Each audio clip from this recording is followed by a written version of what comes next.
Diesel വണ്ടിയിൽ ഏകദേശം ഒരു 22-23 കിലോമീറ്റർ വരെ മൈലേജ് കിട്ടുന്ന ടൊയോട്ടൻ്റെ ഒരു വാഹനം. എറ്റിയോസാണ് വണ്ടി വരുന്നത്. 2012 വണ്ടീൻ്റെ മോഡൽ വരുന്നത്. നല്ല വൃത്തിയുള്ള വണ്ടിയാണ്. 1,10,000 കിലോമീറ്റർ വണ്ടി ഓടിയിട്ടുണ്ട്. വണ്ടീൻ്റെ ഓപ്ഷൻ വരുന്നത് GD ആണ്. KL 84 കൊണ്ടോടി രജിസ്ട്രേഷനിലാണ് വണ്ടി നിലവിലുള്ളത്. ആണ് നമ്പറായ വണ്ടിയാണ്. വേറെ മേജർ ആക്സിഡൻറ്റ് കാര്യങ്ങളൊന്നുമില്ല. ഇന്ത്യയുടെ ഭാഗം നോക്കുകയെന്നുണ്ടെങ്കിൽ അത്യാവശ്യം കുഴപ്പമില്ലാത്ത വൃത്തിയുണ്ട്. സീറ്റ് കവറൊക്കെ ചെയ്തിട്ടുണ്ട്. പിന്നെ വണ്ടിൻ്റെ പ്രത്യേക അത്യാവശ്യം മൈലേജ് കിട്ടും വണ്ടിക്ക്.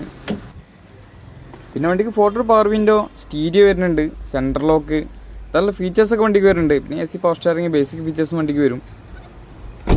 ടയർ ഭാഗമൊക്കെ നോക്കുകയെന്നുണ്ടെങ്കിൽ അത്യാവശ്യം കുഴപ്പമില്ലാത്ത ഒരു ആവറേജ് ടയർ വണ്ടിക്ക് വരുന്നുണ്ട്. വണ്ടിക്ക് റേറ്റ് വരുന്നത് 2,70,000 രൂപയാണ്. ഓൾമോസ്റ്റ് നമുക്ക് 2 ലക്ഷം വരെ വണ്ടിക്ക് ലോണും ചെയ്യാൻ പറ്റും.